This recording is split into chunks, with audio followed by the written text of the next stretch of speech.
سب کا وقت بچاتے ہیں اور بالکل ٹائم پہ ختم کرا دیتے ہیں. تو عزیزان محترم، کسی نے جعفر طواب کا کپڑا کھینچا ہلکا سا، پلٹ کے دیکھا، انہوں نے کہا چچا ہٹیے، میں اپنے بابا کی نماز پڑھا رہا ہوں، میں پڑھاؤں گا. وہ پیچھے ہٹے. 5 سال کا ایک بچہ جو ہمارے زمانے کے امام، وہ آگے بڑھے اور انہوں نے تکبیرۃ الاحرام کہی.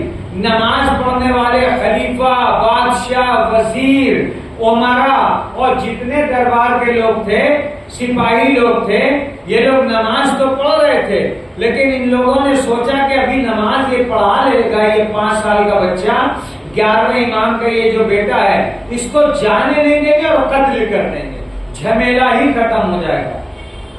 خلافت کا جو ڈر ہے کہ بغاوت ہو جائے گی، یہ جھمیلا ہی ختم ہو جائے گا. لہذا مولا نے نماز پڑھا دی اور نماز پڑھانے کے بعد وہاں سے غائب ہو گئے مولا. کہیں تاریخ میں ملتا ہے کہ حضرت جبریل نے ان کو اٹھا لیا، اٹھا کے لے گئے. کہیں ملتا ہے کہ اللہ نے اپنی قدرت سے ان کو چھپا دیا.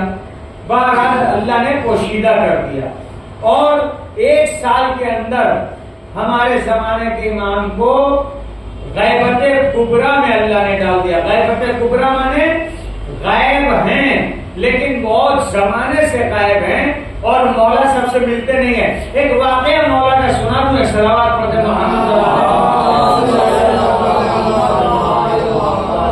وہ واقعہ مولا کا اس طرح ہے کہ علامہ ہلی آج اگر ایران چلا جائے کوئی پڑھنے کے لیے، 1 سال پڑھ لے، 2 سال پڑھ لے اور وہاں سے واپس آئے تو آپ دیکھیے امامہ بھی ہے، ابا قبا بھی ہے، چشمہ بھی ہے، گھڑی بھی ہے. مانے وہ یہ سمجھتے ہیں کہ بس ہم علامہ ہو گئے، بس ہم عالم دین ہو گئے، اب ہم فتویٰ بھی دے سکتے ہیں. لیکن علامہ ہلی جو تھے وہ ایسے لوگ سادگی والے عالم دین تھے کہ اپنے گھر میں بیٹھے ہوئے ایک شخص آیا صبح اور آنے کے بعد کہتا ہے کہ علامہ یہ ایک مسئلے کا حل بتائیے. کیا مسئلہ ہے؟ کا مسئلہ یہ ہے کہ اگر حج کرنے کے دوران، طواف کعبہ کرنے کے دوران اگر میری کوہنی کسی کے دانت میں لگ گئی اور اس کے نیچے والے دانت کے چوے کا ایک کونا ٹوٹ گیا تو اس کا کفارہ کیا ادا کیا جائے گا کہ حج قبول ہو جائے. کتنا کمپلیکیٹڈ میٹر ہے. علامہ ہلی نے ایسا نہیں کہ سوال کیا اور اپنی عزت بچانے کے لیے بتا دیا، کہا کہ بھائی اس کا جواب ہمیں پتا نہیں ہے، 3 دن کے بعد آؤ میں اسٹڈی کر کے رکھوں گا. 3 دن کے بعد بلایا. اب آج جیسے وہ 10 بجے صبح آنے والا ہے، علامہ ہلی کو اس کا جواب نہیں ملا، کوئی حل نہیں ملا. علامہ ہلی دیکھیے امام اپنے چاہنے والوں کو کتنا چاہتے ہیں، بس یہ بتانا چاہ رہا ہوں. علامہ ہلی کو جواب نہیں ملا. انہوں نے رات اپنا سامان پیک کیا اور ان کا جو خچر تھا، گھوڑے سے چھوٹا گدھے سے بڑا خچر پہ سامان لادا اور وہ وہاں سے چل دیے علاقہ چھوڑ کے. جب چل دیے تو اپنی دھن میں چلے جا رہے ہیں، گھر بار چھوڑ دیا اپنا. یہ سوچا کہ صبح جو آئے گا اس کو پتا چلے گا کہ میں نے ہجرت کر لی. اب عزیزان محترم، علامہ ہلی چلے جا رہے ہیں اپنی دھن میں.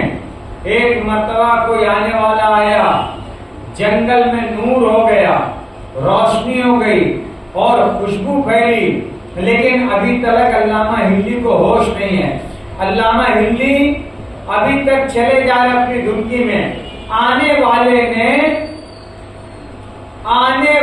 نے ایک مرتبہ آواز دی کہ علامہ ہلی کیا بات ہے، کہاں جا رہے ہو اپنا گھر بار چھوڑ کے؟ پھر بھی نہیں سنا. کہا علامہ ہلی تم اگر چلے جاؤ گے اپنا گھر بار اور علاقہ چھوڑ کے تو یہاں سنبھالے گا کون؟ یہاں مسئلہ مسائل کون بتائے گا؟ ظاہری طور پر میں تو ظاہر ہو نہیں سکتا، یہاں بتائے گا کون؟ علامہ ہلی چلے جا رہے. اتنے میں صادق صاحب جن کی قبر شاہی مسجد میں ہے، وہ اس واقعے کو پڑھتے تھے بہت اچھے طریقے سے کہ علامہ ہلی چلے جا رہے، ان کے پاؤں کا جوتا گر گیا، آنے والے نے ان کے پاؤں کا جوتا اپنے ہاتھ سے اٹھایا، اللہ اکبر، اپنے ہاتھ سے اٹھایا اور اٹھا کر ان کو دیا کہ علامہ ہلی تمہارے پاؤں کی جوتی گر گئی ہے، جوتا گر گیا تمہارا اور تمہیں ہوش نہیں ہے، کہاں کھول رہے ہو؟ تب ان کو ہوش آیا، آنے والے سے انہوں نے جوتا دیا اپنا اور پاؤں میں ڈالا، کہا کیا بات ہے، کہاں جا رہے ہو؟ تو علامہ ہلی نے کہا کہ میں اپنی دھن میں چلا جا رہا ہوں، مجھ سے کسی نے ایک مسئلہ پوچھا تھا، میں بیان نہیں کر سکا، تو میں اتنا پڑھ لکھ کے جب ایک مسئلے کا حل نہیں بتا سکا تو اس علاقے میں رہ کے کیا کروں گا، میں علاقہ چھوڑ کے جا رہا ہوں۔ تو کہا کہ اچھا مسئلہ کیا ہے وہ ہم کو تو بتاؤ، کیا مسئلہ ہے، کیوں پریشان ہو؟ کہا ارے جب ہم سے نہیں سلجھا تو تم سے کیا سلجھے گا؟ اختر بھائی آنے والا کہہ رہا، آنے والے سے علامہ ہلی نے کہا کہ جب میں اس کا حل نہیں نکال سکا تو تم کیا نکالو گے، تم کو کیا بتاؤں گا، بتاؤ تو صحیح، ہو سکتا ہے کہ میں اس کا کچھ حل بتا دوں۔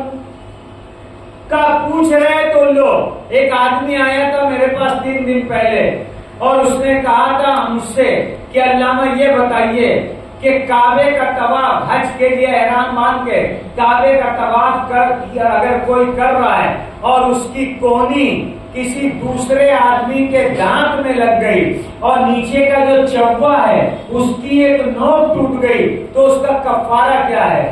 آنے والے نے کہا بس اتنی سی بات کے لیے تم علاقہ اور اپنا گھر چھوڑ کے جا رہے ہو، اس کا مسئلہ یہ، اس مسئلے کا حل یہ ہے، جا کے بتا دینا۔